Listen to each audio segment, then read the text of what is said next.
Welcome back to Dungeon Master's Corner. Today, we return to Andrew's Fandalen and Placid's path to peace. Welcome back to another episode of DM's Corner. My name is Brian. I'm Andrew Brown. And I'm Nicole. And this episode is titled, A Good Day to Die! We who are about to die salute. Wait, we're about to die? I wasn't about to die. I was the DM, so I was going to be the one killing, but I was going to die horribly. I was just writing the incident report.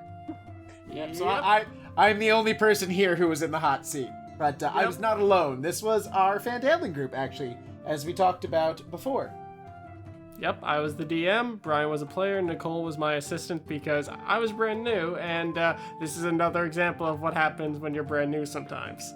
I was Placid, the Paladin of Peace or Else. Yeah, Paladin of Conquest. Scary motherfuckers. By this time, I was a Paladin of Conquest. We had leveled up. We were like level 3 or 4, I think. Yeah. Because I had managed to take that feat. Yes. That feat you loved oh so much. Which one was that? Because you have so many bullshit things that I love so much. It wasn't bullshit. It was the Shield Master feat. Oh, yeah. Which actually was very useful for him. It was very useful. It was. I just remember I gave you guys way too many magic items too soon, and I was like, wow. I didn't have my sword yet. What was my sword's name again? But you may have given them too many magic items, but you did not shy away from giving them potentially lethal challenges such as Cragmaw Castle. Oh yeah, and for those who have never played Fandalen, Cragmaw Castle, I forget what level it's supposed to be done at. I leveled them fast, so I think they were like 3 or 4 by this point. We had to be 4 because I did have the Shield Master feat. Right, so I leveled them faster just because I was trying to like give my players a taste of what the earlier things, because new players and all that I said the last recording. So I was like, I leveled them fairly fast. I was like, oh, this could be cool, and then I realized, as the new DM does, like, oh, it's hard to balance encounters now, because my level 4 players are basically taking down things that basically a level 10 single person should be able to take care of. And this is one of those moments where Cragmaw Castle, which is supposed to be not completely difficult for a level 4 players and everything, it would be easy, so I was like, okay. It's imposing. Yeah, so I was like, alright, fine. So in the end, I thought I had something when they first got there, because initially the cleric, Dick Hardwood, sorry, I just said it wrong, Dick Hardwood. Dick Hardwood. I don't know why that's funny. I don't get why people laugh. But, so I was like, okay, so starting off, they're going in, they're doing the recon and stuff like that, and they see all these things. I gave them 2 specific monsters that were based off the God of Madness and everything. There were 2 big metal boxes and everything, so Brian being the veteran player being like, okay, those are going to be issues. But you see the goblins training and stuff like that with a, wasn't a bugbear, it was a hobgoblin. Training them and everything. I thought it'd be interesting that, okay, because Brian has done this to me before, you know, exploding goblins. To be fair, my exploded goblins didn't work very well because someone cast Fireball on them and cremated the entire field. So... Wasn't me, actually, surprisingly. No, that was Tick, but your exploded goblins were far more effective, and I was impressed.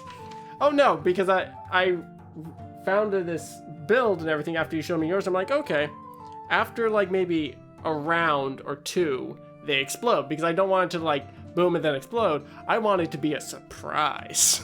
So I was like, okay, give them a little bit of a challenge, and they actually have to be careful of, like, you know, a shit ton of goblins, which made a little more work for me, but it was like, it was fun because they were just like, oh shit, I don't know how long it's going to be until they explode, and it was hysterical. I think, if I remember correctly, you rolled a d4, and it was that many rounds after they died. Yeah. Okay, yeah. Unless we crit on them to kill them. Oh, then they exploded right away, I believe what it was. Yeah, it was... we couldn't figure it out. Like, we were sitting there, okay, it's fine. It's not fine! But it was the outside fight of Cragmaw Castle that they handled. They dropped a spike growth, which absolutely blendered some goblins that were trying to get That was them. rough. And just picked them off. And then we get to basically the boxes, which I added these things on purpose of just like, they were goblinoid in nature, but the god of madness or one of their followers kind of injected them with something, or he gave them the blessing of the god of madness, which out of all the gods you don't want a blessing from, I feel the god of madness is one you definitely don't want because they were grotesque. One arm was bigger than the other. They had an aura around that basically was like some weird smell thing that basically you had to make some weird con save and everything. And it was actually kind of a shit show because they were like, they had to come back to the castle a second time because they got wrecked by the, well, 2 or 3 of them got wrecked by these things because the cleric was literally stuck underneath a dead one for a hot second. And that was like, oh, this is bad. And actually, I had gotten the magic sword at that point. I just looked it up. Hope's End was the name of my sword. Right. Okay, yeah. And if I had not had that sword, this would have gone very differently. Oh, I think it was Cragmore. Yes, I remember. You basically went towards the orc encounter thing. That's where you got it, and then you went to Cragmore Castle, was the order, because you didn't know where Cragmore Castle was, and you didn't get the right amount of information to find it yet, so... And But I it's- had a shiny new sword I because- wanted to try out. But it's because they had to take a moment, breathe, heal up, that the Goblin Scouts who were not involved in the first fight found out about the group and alerted the entire castle. Yep. Pretty much. We were also dumb there. We tried to intimidate them into running away because we didn't want to fight more goblins, Which and they they did. were all too happy. We thought we succeeded. We did not succeed. No, you didn't. Pretty much, they were just like, they're scary. I'm more scared of my boss. Went around, and they started to split up and spread to the entire castle. So the entire castle knew. And pretty much, once... We patched Once they ourselves up, and we went right for that same door like a bunch of idiots. Not the front door, mind you, a side door. Yeah. Which we thought we were being clever. Yep. Which- But I will say, in the end, there were, like, they had patrols going because of the dead goblins on the outside. And then you tried intimidating is how it went. And then they ran inside because you went inside directly after that because you're like, I don't want to fight these guys right now. Roar! And then they're like, And then they went to their boss. Yeah, and then we went in there, and I'm reminded of Zap Brannigan. Wave after wave of my own men. Oh, yeah. I think there was like 12 waves of things that I sent after them in one room. There were so many waves of enemies. We did not even get into this was the hallway. We dealt with the first wave, and we're like, all right, we're good. Let's start doing what we normally would do. This is a dungeon crawl. Let's start exploring the dungeon. But the dungeon came to them. Yeah, then there was roll a perception check. Okay.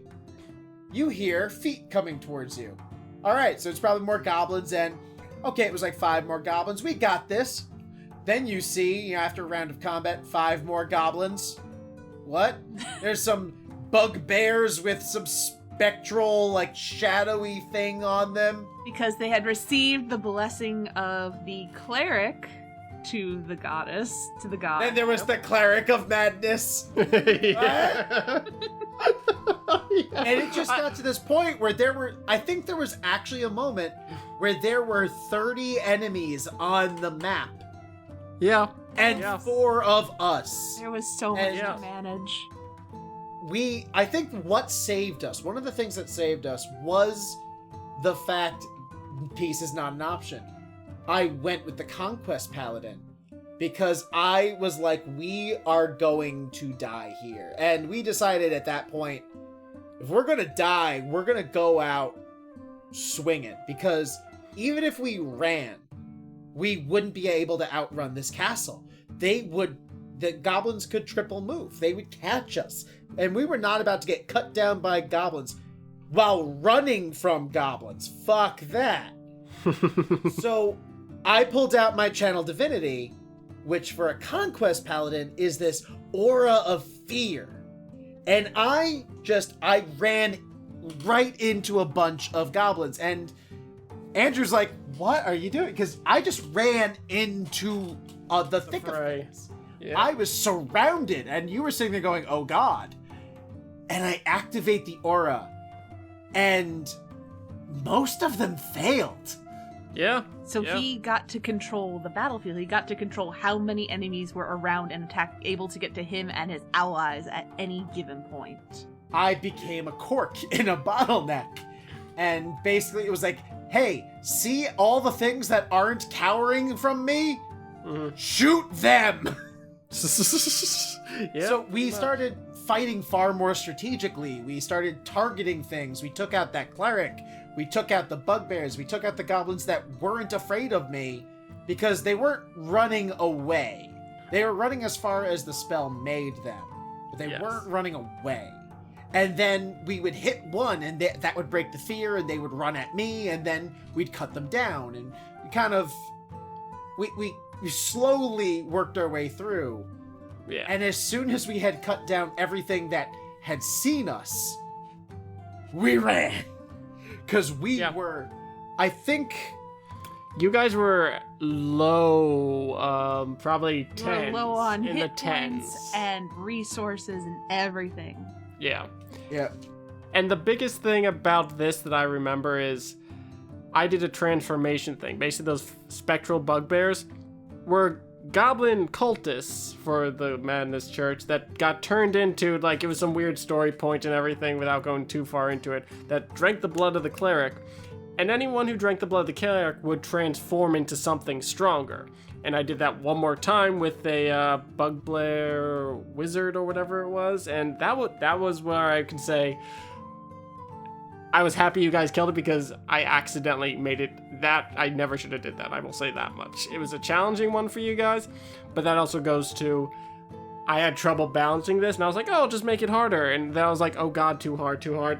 I think we did the math at the end. We fought and killed 48 enemies in that one combat encounter. Yep. And I will say this, I was a gracious god because I realized, okay, I made this too hard. I actually held back 2 waves of creatures. Fire a round or two. For a round. Sent 48 enemies to wreck our shit, but he's a gracious god because he held back those 2 waves. Hey, the boss was coming. I held back the boss. So, I'm gracious to a point, but also stupid to a point. We ran, we long rested, and then we found the boss, and thank God we rested, because I think we were fighting him, and we were like, hey, we could have handled him in our situation we were in before, and then you transformed him, and it was like, oh, no, we couldn't have. No. So, amazingly, in a moment of, this is going to be a TPK, it was not a TPK. We actually lived. Yeah. Sometimes you overpower things and balancing's hard sometimes for a new DM. I learned that the hard way and being like, next time, sometimes going with the book is the better option. just don't always overextend yourself. Yeah. Also, like, you can use what's in the book. Just add flavor. Don't actually, like, bump them anyway. Just add flavor to match the story you're trying to tell, which I could have done, like, the spec, but still. But it did challenge your players to think strategically and change their tactics. I did also want the newer players to at least understand sometimes running is a better option. And this sure as hell taught them that, so... Yes. You're welcome, guys! We went in as Leroy Jenkins and left as chess players, but we left, and that's the important part. Yeah, you live. And the game could still go on if we ever get back to it. We'll get back to it, especially now that I've made Placid so much more fun because of Hope's End, the magical sword that's talking to me now. And I've gone into a little bit of Hexblade Warlock. So now not only do I have a really high armor class, but I can cast Shield. That's a story for another time, though. Story for another time. Thank you for joining us for the DM's Corner as Andrew continues to groan in the background. Thank you for joining us for the DM's Corner. I have been Brian. I am Andrew Brown. And I'm Nicole Summers. We salute those who died. And those who miraculously lived. Thank you for joining us. Hope to see you in our next episode. Bye. Bye.